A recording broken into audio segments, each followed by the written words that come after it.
देश बचाने की लड़ाई है और सब कुछ भूल करके हमको इसके लिए एकजुट रहना है, क्योंकि संविधान बचेगा, लोकतंत्र बचेगा, चुनाव होगा तो हम भी बचेंगे।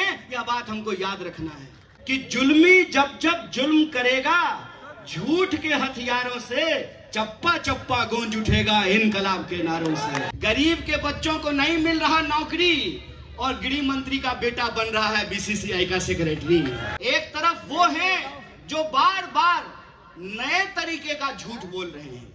मुझे तो लगता है कि किसी दिन झूठ ही सुप्रीम कोर्ट चला जाएगा और कहेगा कि जो है मेरा अस्तित्व खतरे में है। जब चुनाव आता है तो सारे नेता आते हैं, फिर 5 साल के लिए ऐसे गायब हो जाते हैं जैसे गधे के सर से सींग। मोदी जी एक भाषण दे रहे थे और भाषण में प्रधानमंत्री जी ने कहा कि 70 साल के बुजुर्गों को उनका ये बेटा, ये सुन करके ही मुझे हंसी आ गई।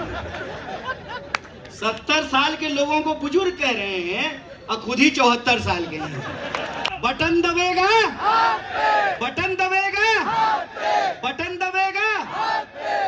इस बार अन्याय हारेगा, न्याय जीतेगी और उत्तर पूर्वी दिल्ली में परिवर्तन होगा और तानाशाही को हरा करके हम लोकतंत्र जिंदाबाद करेंगे।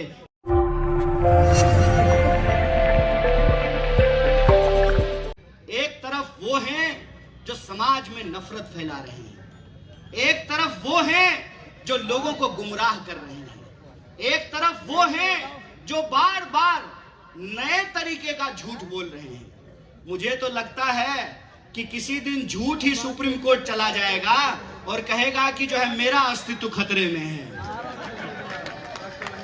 नया नया तरह का झूठ बोलते हैं, वो आपके पास आएंगे, फिर से जो है इस समाज को, उत्तर पूर्वी दिल्ली में रहने वाले लोगों को बांटने की कोशिश करेंगे, गुमराह करने की कोशिश करेंगे। लेकिन हमको अपनी समस्याओं पर टिके रहना है। हमको इस बात पर टिके रहना है कि पुस्ता रोड का चौड़ीकरण क्यों नहीं किया गया, गमरी रोड का चौड़ीकरण क्यों नहीं किया गया, मेट्रो का काम क्यों नहीं पूरा हुआ, नया सेंट्रल स्कूल क्यों नहीं खुला, मल्टी स्पेशलिटी हॉस्पिटल क्यों नहीं बना। और सबसे बड़ी बात, जब चुनाव आता है तो सारे नेता आते हैं, फिर 5 साल के लिए ऐसे गायब हो जाते हैं जैसे गधे के सर से सींग। इस बात को हमको याद रखना है कि ये लड़ाई किसी को सांसद बनाने की नहीं है, अपने अस्तित्व को बचाने की लड़ाई है। आप जो नागरिक हैं और आपका जो नागरिक होने का एहसास है, उस एहसास को बचाने की लड़ाई है। इस समाज में चाहे हम जिस जाति या धर्म में पैदा हुए हों, हम संविधान की नजर में बराबर हैं। उस बराबरी के एहसास को बचाने की लड़ाई है। ये लड़ाई अपने हक हुक की लड़ाई है।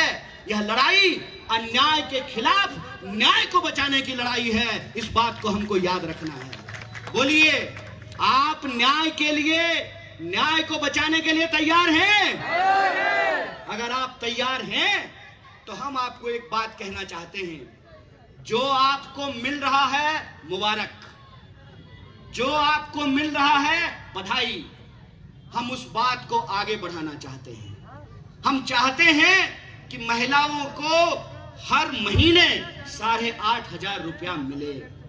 हम चाहते हैं कि जो नौजवान हैं जिन्होंने लोन लेकर के पढ़ाई की है, अगर इस देश में बड़े बड़े धन्ना सेठों का कर्जा माफ किया जा सकता है, अगर उनका 16 लाख करोड़ कर्जा माफ किया जा सकता है, तो जिन बच्चों ने लोन लेकर के पढ़ाई की है, हम उनका लोन माफ करेंगे। सीधी सी बात है भाई, देश किसी का बपौती नहीं है, देश हम सब का है। अंबानी का वोट भी एक होता है और ठेला लगाने वाला, रेहड़ी पटरी लगाने वाला, ई रिक्शा चलाने वाला, ऑटो चलाने वाला का भी वोट एक होता है।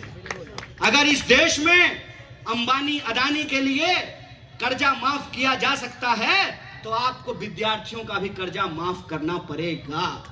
इसलिए माफ करना पड़ेगा कि कर्ज लेकर के हमने पढ़ाई करी, लेकिन जब नौकरी देने की बात आई, हमको तो नौकरी नहीं मिला, गरीब के बच्चों को नहीं मिल रहा नौकरी, और गृह मंत्री का बेटा बन रहा है बीसीसीआई का सेक्रेटरी। यह जो अत्याचार है, यह जो अन्याय है, उस अन्याय के खिलाफ हम संघर्ष करना चाहते हैं। और देश में जो तानाशाही है, उस तानाशाही को हम मुंहतोड़ जवाब देना चाहते हैं। आज दिल्ली के सीएम अरविंद केजरीवाल जी भाषण दे रहे थे, और भाषण में उन्होंने कहा कि तानाशाही से मुकाबला करना है।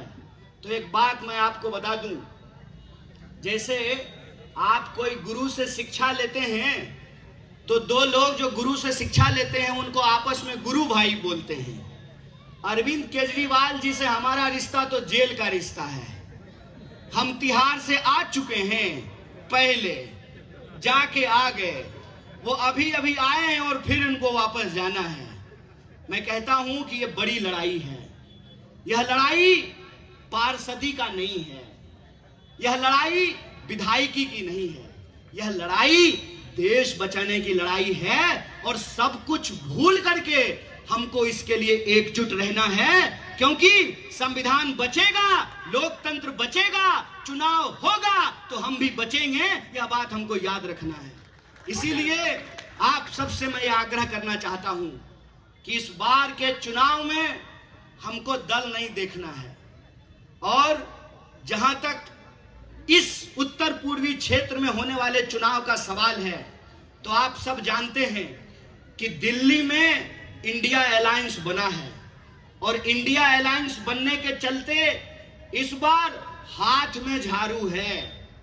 हाथ में झाड़ू कहने का मतलब कि 7 सीट है दिल्ली में, 4 सीट पर झाड़ू का निशान है और 3 सीट पर हाथ का निशान है। इसीलिए जो हमारी माताएं और बहनें हैं, खाली भाषण सुनने से काम नहीं चलेगा, आपको भी अपनी जिम्मेवारी निभानी पड़ेगी।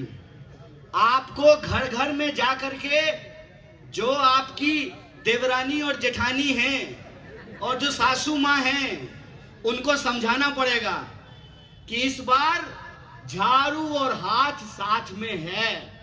तो वहां जाकर के झाड़ू नहीं खोजना है, हाथ पे जाकर के बटन दबाना है। और यही बात नौजवानों को भी करनी है, यही बात बुजुर्गों को भी करनी है कि हम जहां भी जाएं वहां लोगों को बताएं कि 4 सीट पर झाड़ू है और 3 सीट पर हाथ है। और उत्तर पूर्वी दिल्ली में हाथ का निशान इस बार 2 नंबर पर है। कितने नंबर पर है? और ये किसका निशान है?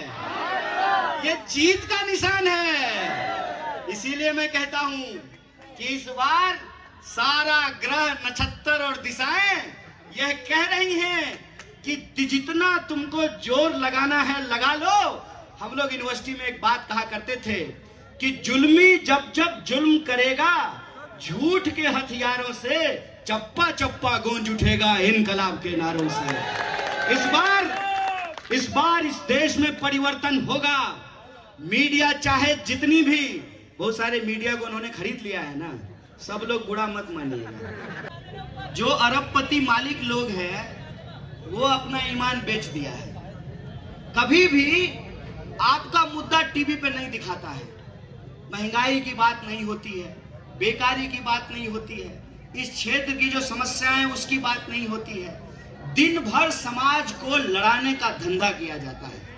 इसीलिए उनको जितना ताकत लगाना है लगा लें। इस बार की लड़ाई एक तरफ वो है और दूसरी तरफ हम हैं, इस देश की जनता है, और हमको मिल करके ये लड़ाई लड़नी है। बोलिए लड़ेंगे? लड़ेंगे तो न्याय और अन्याय के इस संघर्ष में अन्याय हारेगा और न्याय की जीत होगी। इस बात को हमको याद रखना है।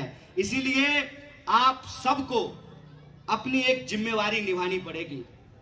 चुनाव में गिनती के 10-12 दिन बचे हैं और मैं जो हूं दिल्ली का सबसे गरीब प्रत्याशी हूं। मेरे पास हेलीकॉप्टर नहीं है और सबसे गरीब प्रत्याशी होने के चलते 24 लाख वोटर हैं उत्तर पूर्वी दिल्ली में, 10 विधानसभा है और लगभग 2200 बूथ है, और हम तो जो है सांसद महोदय की तरह जो है शादी भी नहीं किए हैं। तो हमारा प्रचार तो आप लोगों को करना पड़ेगा ना।